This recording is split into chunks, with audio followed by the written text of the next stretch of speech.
Magandang araw mga ka-aerial defense, may ibabahagi na naman ako sa inyo. Dahil ngayong araw na ito ay may pag-uusapan tayo tungkol sa depensa, China nag-deploy ng 24 na barko sa West Philippine Sea, nakapagtala ang Philippine Coast Guard ng kabuuang 24 na barko ng China sa mga pangunahing bahagi ng West Philippine Sea mula ika-7 ng Hulyo hanggang 13. Ayon sa pinakahuling ulat ng pagsubaybay na inilabas nito noong Martes, ipinakita sa ulat ang 21 barko ng China Coast Guard at 3 barko ng People's Liberation Army Navy na namamalagi sa mga lugar na sakop ng Exclusive Economic Zone ng Pilipinas. Ang Bajo de Masinloc o Scarborough Shoal ang nakapagtala ng pinakamataas na bilang ng mga binabantayan na barko, kung saan mayroong 13 barko ng China Coast Guard. Ang mga barko ng China na namataan mula ika-3 ng Hulyo hanggang 13 ay sa Bajo de Masinloc na mayroong 13 barko ng China Coast Guard, Ayungin Shoal na mayroong 4 na barko ng China Coast Guard, Escoda Shoal na mayroong 2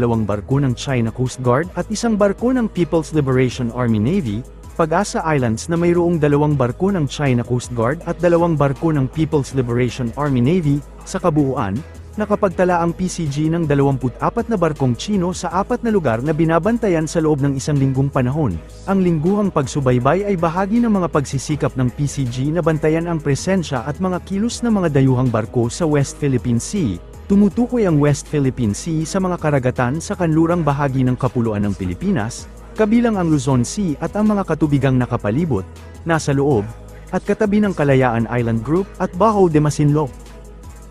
14 na bansa ang nagmarka ng ika-10 anibersaryo ng makasaysayang desisyon ng Arbitral sa South China Sea, na muling pinagtitibay na ang desisyon ay nananatiling legal na may bisa at tinatanggihan ang malawakang pag-aangkin ng China sa karagatan batay sa tinatawag na mga karapatang pangkasaysayan, sa isang magkasanib na pahayag na nagmamarka ng 1 dekada mula noong makasaysayang desisyon. Muling inulit ng Pilipinas, Australia, Canada, Estonia, Germany, Italy, Japan, Latvia, Lithuania, New Zealand, Romania, Slovenia, United Kingdom at Estados Unidos, ang kanilang pangako sa isang malaya at bukas na Indo-Pacific na mapayapa, matatag, at nakabatay sa mga patakaran. Sinabi ng mga bansa na ang desisyon ng Arbitral Tribunal noong July 12, 2016, na itinatag sa ilalim ng Annex 7 ng United Nations Convention on the Law of the Sea ay nananatiling pinal, legal na may bisa, at tiyak sa pagitan ng China at Pilipinas sa mga karapatan at pag-aangkin sa karagatan na sakop ng kaso.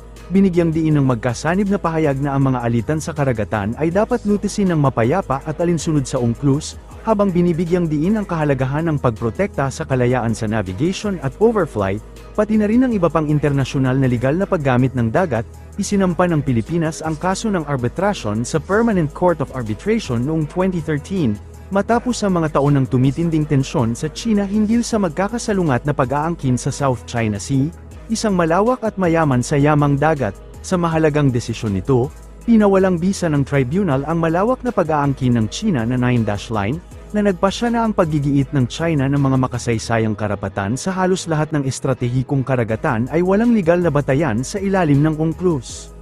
Pinagtibay din nito na ang mga katangian tulad ng Panganiban Reef o Mischief Reef at Ayungin Shoal o Second Thomas Shoal ay nasa loob ng Exclusive Economic Zone ng Pilipinas. Sa kabila ng desisyon, tumanggi ang China na kilalanin o sundin ang hatol at ipinagpatuloy ang presensya at mga aktibidad nito sa mga pinagtatalunang katubigan, kabilang ang mga komprontasyon na kinasasangkutan ng mga sasakyang dagat ng Pilipinas sa West Philippine Sea. Nagpahayag din ng mga lumagda ng matinding pagtutol sa anumang mga aksyon na nagdudulot ng destabilisasyon o unilateral, kabilang ang pamamagitan ng puwersa o pamimilit na nagbabanta sa kapayapaan at katatagan sa rehiyon. Tinutulan din nila ang paggamit ng mga barkong pang-Coast Guard, militar, at maritime militia, upang guluhin, hadlangan, o takutin ang mga legal na operasyon ng ibang mga estado sa dagat o sa himpapawid, na nagbabala na ang mga naturang aksyon ay naglalagay sa panganib sa mga tauhan at mangingisda at sumisira sa kapayapaan at seguridad sa rehiyon. Hinimok ng 14 na bansa ang mga partido na sumunod sa desisyon ng arbitration noong 2016, at lutisin ang mga hindi pagkakaunawaan ng mapayapa sa pamamagitan ng dialogue at iba pang mga legal na mekanismo na naaayon sa internasyonal na batas.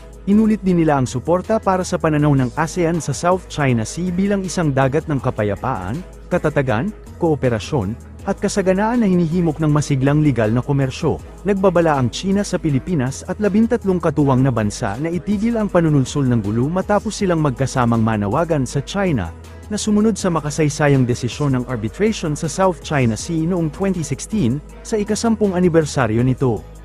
Ang magkasanib na pahayag, na inilabas ng Pilipinas at 13 pang ibang bansa, ay muling nagpatibay na ang desisyon ng Permanent Court of Arbitration ay pinal, at legal na may bisa. Tinanggihan ng China ang pahayag, tinawag itong isang tanda ng kawalang galang sa soberanya ng China at inakusahan ang Pilipinas at mga kaalyado nito ng pagsira sa kapayapaan at katatagan sa South China Sea. Iginiit ng Ministry ng Ugnayang Panlabas ng China na ang mga pag-aangkin nito ay nakaugat sa kasaysayan, na sinasabing ginamit at pinangasiwaan ng mga Chino ang lugar sa loob ng maraming siglo. Inulit din ito ang matagal na nitong paninindigan na ang hatol ng arbitration noong 2016, ay walang iba kundi isang walang kwentang papel na illegal, walang bisa at sa makatuwid ay walang kwenta. Dagdag pang ikinatwiran ng China na pinatindi ng arbitration ang mga tensyon sa rehiyon at inakusahan ang mga kapangyarihang panlabas, lalo na ang Estados Unidos, ng paggamit ng hindi pagkakaunawaan upang mapataas ang kanilang presensya militar sa South China Sea. Gayunpaman, patuloy na pinagtitibay ng US ang Mutual Defense Treaty nito sa Pilipinas, na nagsasaad na naangkop ito sa mga armadong pag-atake sa mga puwersa ng Pilipinas, mga pampublikong sasakyang dagat, at mga sasakyang panghimpapawid sa Pasipiko, kabilang ang South China Sea. 10 taon matapos ang makasaysayang desisyon, walang panig ang nagbago ng kanilang paninindigan, ang legal na desisyon ay nananatiling mahalaga sa buong mundo. Ngunit ang hindi pagkakaunawaan mismo ay patuloy na nilalabanan sa pamamagitan ng diplomasya at magkakasalungat na naratibo. Anniversary of the Permanent Court of Arbitration's findings that concluded that China's maritime claims in the South China Sea were not valid under international law. The Philippines said today that it would continue to pursue a South China Sea Code of Conduct, but using the court's findings as an, quote, unshakable basis. Do you have any comment? Thank you. 中方已经多次阐明，所谓裁决非法无效，没有拘束力。中国不接受、不承认，我们也不会接受任何基于该裁决的主张和行动。制定南海行为准则是落实南海各方行为宣言的重要举措，也是中国和东盟国家的重要共识。中国始终致力于同东盟国家加快推进磋商，争取早日达成准则，共同维护南海和平稳定。所谓裁决与准则毫无关系，非方不要以所谓裁决给准则的达成制造障碍。 Nagsagawa ang mga sundalo ng US Army ng isang HIMARS Rapid Infiltration Dry Fire Mission bilang bahagi ng Exercise Salaknib 2026, mula sa Clark Air Base patungong Lalo Airstrip sa Pilipinas.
Binibigyang diin ng exercise ang matatag na alyansa ng US at Pilipinas, habang pinapahusay ang interoperability at kahandaan sa pamamagitan ng mga operasyong pinagsama-samang lakas militar, multi-domain integration, at mga pagsisikap para sa katatagan ng rehiyon. Lumipad ng gabi ang mga AH-64 Apache, UH-60 Black Hawk, at CH-47 Chinook ng US Army, na nakatalaga sa Task Force Sabre, 25th Combat Aviation Brigade, 25th Infantry Division, upang ihatid ang mga sundalo ng 3rd Mobile Brigade, 25th Infantry Division sa kanilang target na lokasyon habang isinasagawa ang Joint Pacific Readiness Center Exportable Exercise sa Fort Magsaysay.